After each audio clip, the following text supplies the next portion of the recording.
অসহায় তটিনী শত্রুদের জালে মারাত্মকভাবে ফেসে গেছে সে।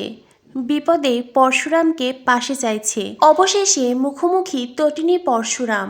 পরশুরাম তটিনীকে জানায়, পার্টিতে তোমাকে এই রূপে ক্রিমিনালদের সাথে কেন দেখা গিয়েছে। এছাড়াও বাকি সব প্রমাণ তটিনীর সামনে রাখে।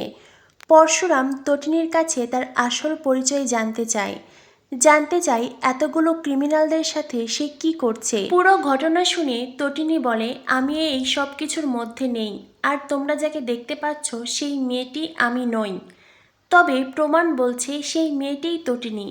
তাই তো জোর গলায় সৌরভ তটিনীর সাথে কথা বলে। এমনকি পরশুরামও তটিনীকে আর বিশ্বাস করতে চাইছে না। তবে তটিনী পরশুরামের বসকে বলে, আমার এই কেস তদন্তের দায়িত্ব আমি এই মানুষটিকে দিতে চাই। পরশুরামই আমার এই কেসের তদন্ত করবে।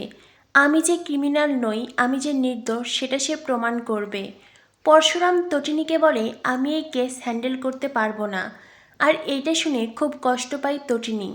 তটিনী বলে, তোমাকে আমার কেস লড়তেই হবে। পরশুরাম বলে, আমি পারবো না। তটিনী রাগে জেদে পরশুরামকে চড় দেয়। বন্ধুরা, পরশুরাম ধারাবাহিকের আজকের পর্বে দেখানো হয়েছে পরশুরাম শীতলকে কল করে। পরশুরাম শীতলকে বলে, তটিনী কোনো অফিসার নয়, সে তার ভুয়ো পরিচয় বলেছে। তবে তটিনী কে? পার্টিতে তটিনীকে দেখা গেছে অন্য রূপে, সেখানে কতগুলো ক্রিমিনালও ছিল, আর তুমিও ছিলে শীতল। তবে সত্যিটা বলো আমায়, তটিনী কে? কি তটিনীর আসল পরিচয়? কথাটা শুনেই শীতল হাসতে থাকে। কান্না জড়িত কণ্ঠে বলে, ভাবো শিবপ্রসাদ, ভাবতে থাকো। এ বিষয়ে আমি তোমায় সাহায্য করতে পারবো না। এই বলে শীতল কল কেটে দেয়। বলরাম বলে, কি হয়েছে? পরশুরাম বলে, শীতল কিছু বলল না। বলরাম বলে, তবে ঘটনা যাই হোক না কেন, আমার মনে হচ্ছে এর ভেতরে বড় কোনো রহস্য আছে। পরশুরাম বলে, আমারও সেটা মনে হচ্ছে। তবে সেই রহস্য কি? তটিনী কি সত্যি অপরাধ জগতের একজন, নাকি তটিনী কোনো ষড়যন্ত্রে ফেসে যাচ্ছে? কাহিনী নামের ওই মেয়েটির সাথে তটিনীর কি কোনো সম্পর্ক আছে? ওই মেয়েটিকে জিজ্ঞাসাবাদ করা প্রয়োজন, ওকে তুলে আন। বলরাম বলে, কিন্তু সেটা কি করে? আমরা তো মেয়েটার ঠিকানা পরিচয় কিছুই জানি না। পরশুরাম বলে, ও তো হসপিটালে ভর্তি ছিল, ওখানে গেলেই ওর সম্পর্কে আমরা সব তথ্য পাবো। এই বলে পরশুরাম তার টিম নিয়ে হসপিটালের উদ্দেশ্যে বেরিয়ে পড়ে। অন্যদিকে অক্ষয় তৃতীয়া উপলক্ষে তটিনী লাট্টু পিকোকে নিয়ে তার বাপের বাড়ি আসছে। বাসের ভিড় ঠেলে তটিনী লাট্টু পিকোকে বসিয়ে দেয়। লাট্টু তার মাম্মিকে বলে, মাম্মি আমি তো ছেলে, আমি দাঁড়িয়ে আছি, তুমি বসো। তটিনী বলে, তুমি ছেলে হলেও তুমি এখনও ছোট।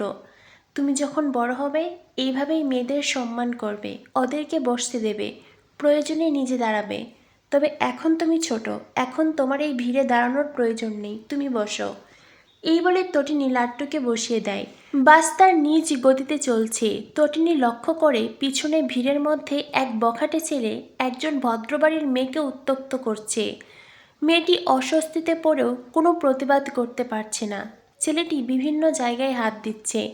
আর এই সব কিছু দেখে তটিনী তার হাতে থাকা পুজোর থালা লাট্টুকে দেয়। তটিনী ভিড় ঠেলে সেই মেয়েটির সামনে এগিয়ে যায়। তটিনী মেয়েটিকে বলে, তুমি কোন বাড়ির মেয়ে? হ্যাঁ, তুমি খুব ভীত তাই না? তোমার পরিবার তোমাকে প্রতিবাদ করতে শেখায়নি কি করে নিজের সম্মান বাঁচাতে হয়। মেয়েটি তটিনীকে বলে, আমি আপনার কথা বুঝতে পারছি না, আপনি কি বলছেন? তটিনী বলে, তুমি সব কিছু বুঝতে পারছো, আর বুঝো না বোঝার ভান করছো। এই ছেলেটা তখন থেকে তোমায় উত্ত্যক্ত করছে, আর তুমি কোনো প্রতিবাদ করছো না, মুখ বুঝে সবটা সহ্য করছো। তোমার পরিবার নিশ্চয়ই তোমাকে আপোস করতে শিখিয়েছে তাই না? শিখিয়েছে আপোস করে চলে আসতে, কোনো ঝুট ঝামেলায় না জড়াতে, তাই তো? মেয়েটি তখন অঝরে কাঁদতে থাকে। তটিনী বাসের অন্যদের বলে, আর আপনারাও তো এখানে আছেন, তখন থেকে এই বখাটে ছেলেটা মেয়েটাকে উত্ত্যক্ত করছে, আর আপনারা সবাই চুপ করে আছেন। ও তো ছোট্ট মেয়ে, কিন্তু আপনারা তো এক একজন কারো মা, বাবা, ভাই। আর যদি এই মেয়েটি আপনাদের পরিবারের কেউ হতো, তবুও কি আপনারা মুখ বুজে সহ্য করতেন? বাসের লোকেরা বলে, আপনি এইসব কী কথা বলছেন?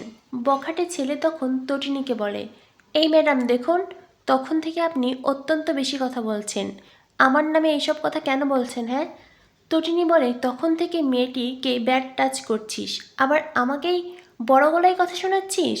ছেলেটা তখন তটিনীর ওপরে চটে যায়, তটিনীর হাত ধরে, তটিনীকে টার্গেট করে। আর এটা দেখে তটিনী আরও রেগে যায়। তটিনী বাসের সিটে বসে থাকা লোকদের বলে, আপনারা প্লিজ একটু সরে যান। সবাই তখন হুড়মুড় করে ওখান থেকে সরে যায়। আর তটিনী তার অ্যাকশন শুরু করে। তটিনী সেই বখাটে দুজনকে মেরে বাস থেকে নামিয়ে দেয়। আর তারপরে মহিলারা তাদেরকে গণধরাই করে। তটিনীকে দেখে সবাই হাততালি দেয়। আসলে তটিনীর মতন প্রত্যেকটা মেয়ের এমন প্রতিবাদ করা প্রয়োজন, নিজের সম্মান বাঁচানো প্রয়োজন। এরপরেই মেয়েটি তটিনীকে ধন্যবাদ জানায়। তটিনী বলে, ধন্যবাদ দেওয়ার প্রয়োজন নেই, তবে হ্যাঁ, আর কখনো কোনো অন্যায় অপরাধ মুখ বুজে সহ্য করবে না। ভবিষ্যতে তুমি আরও বড় হবে, তোমার বিয়ে হবে, তোমার স্মৃতিতে সিঁদুর উঠবে, হাতে শাখাপালা উঠবে, স্বামীর সামনে তার পায়ে মাথা নত করে তাকে প্রণাম করতে হবে। ঠিক একইভাবে কখনো অন্যায় দেখলে হাত তুলবে, প্রতিবাদ করবে। মেয়েটি তটিনীর কথায় অনুপ্রেরণা পায়। অন্যদিকে বাসের সবাই বলে, সত্যি আপনি যা রূপ দেখালেন, প্রত্যেকটা মেয়ের এমন হওয়া উচিত। তটিনী সবাইকে অক্ষয় তৃতীয়ার শুভেচ্ছা জানায়। আর তারপরে বাস ড্রাইভারকে বলে বাস ছাড়তে। আর তারপরে দেখানো হয় তটিনী তার বাপের বাড়িতে আসে, পুজোয় সকলের সাথে বসে গান গায়। অন্যদিকে দেখানো হয় শিবপ্রসাদ গাঙ্গুলি ওরফে পরশুরাম তার টিম নিয়ে আসে হসপিটালে। কিন্তু হসপিটালে কোথাও তারা কাহিনীর নামে কোনো রেকর্ড রাখেনি। কাহিনীর আসল নাম কি, তার বয়স, তার বাড়ি, কিছুই তারা জানে না। এইসব তথ্য না দিতে পারায় পরশুরাম খুব রেগে যায়। তখনই হসপিটালের ম্যানেজার জানায়, এখানে তটিনী গাঙ্গুলি নামের একজন ওই মেয়েটিকে নিয়ে এসেছিল। আর সঙ্গে আরও একজন ছেলে ছিলেন, সম্ভবত তিনি পাইলট। আর এই সব কথা শুনে পরশুরাম খুব রেগে যায়। পরশুরাম বলে, এটা হতে পারে না, কোনো দিন এটা হতে পারে না। সৌরভ বলে, কেন, তোর স্ত্রী বলে? পরশুরাম তখন সৌরভের ওপরে চটে যায়। পরশুরামের বস বলে, নিজেকে সামলাও। তখনই পরশুরামের ফোনে কল আসে, লাট্টুপিকো ফোন করেছে। লাট্টুপিকো পরশুরামকে তাদের ভালোদের বাড়িতে আসতে বলে। পুজোয় তাদের মাম্মি গান গাইছে। পরশুরামকে সুন্দর জামা পরে সেজেগুজে আসতে বলে। পরশুরাম বলে, আমি ফোন রাখছি। লাট্টু বলে, তার আগে শুনে নাও, মাম্মি ভগবানের সামনে ভক্তি ভরে গান গাইছে। এই বলে লাট্টু তটিনীর গান শোনায়। পরশুরাম মনে মনে ভাবে, আমার স্ত্রী ওখানে পুজো নিয়ে ব্যস্ত, আর এখানে সবাই বলছে আমার স্ত্রী তটিনী কাহিনীকে নিয়ে এসেছিল। নিশ্চয়ই এখানে কোনো গণ্ডগোল আছে। পরশুরাম তার বসকে বলে, স্যার, আমি সিসিটিভি ফুটেজ দেখতে চাই। বস বলে, ঠিক আছে, চলো, আগামী পর্বে দেখানো হবে সিসিটিভি ফুটেজেও তটিনীকেই দেখা যায়। আর তাই তো এবার তটিনীকে ডিপার্টমেন্টে ডেকেছে পরশুরাম। তটিনী বলে, তুমি আমায় এখানে ডাকলে কেন? পরশুরাম বলে, তটিনী ওদিকে দেখো। এরপরেই পরশুরাম তটিনীকে একে একে সব প্রমাণ দেখায়। বিভিন্ন জায়গায় অপরাধীদের সাথে তটিনীকে দেখা গেছে। তটিনীর আসল পরিচয় তটিনী কেন গোপন করেছে, এই সব প্রশ্নের উত্তরেই তটিনী বলে, আমি এই মেয়েটা নই, কেউ আমাকে ফাঁসিয়েছে। আর এইসব কথা শুনে পরশুরাম বলে, আমি বিশ্বাস করি না।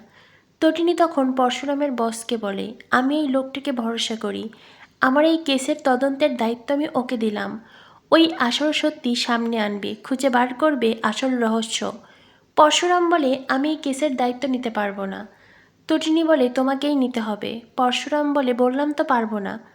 তটিনী তখন পরশুরামকে সজোরে চড় দেয়। তো বন্ধুরা, বুঝতেই পারছো এই মুহূর্তে তটিনী সবচাইতে বেশি অসহায়। শত্রুদের ষড়যন্ত্রের জালে মারাত্মকভাবে ফেসে গেছে সে। অন্যদিকে তার পাশে নেই পরশুরাম। সেসব দিকে পরশুরাম তটিনীর দিক থেকে মুখ ফিরিয়ে নেবে, নাকি ভালোবাসা, বিশ্বাস, ভরসাই জিতে যাবে? পরশুরাম তটিনীর হাতে হাত রেখে লড়াই করবে, আসল সত্যি সামনে আনবে, প্রমাণ করে দেবে তটিনী কখনো ক্রিমিনাল হতে পারে না, তটিনী ক্রিমিনাল নয়। তো বন্ধুরা, কি হতে চলেছে পরশুরাম ধারাবাহিকে পরবর্তী আপডেট পেতে আমাদের সাথেই থেকো। ধন্যবাদ সবাইকে।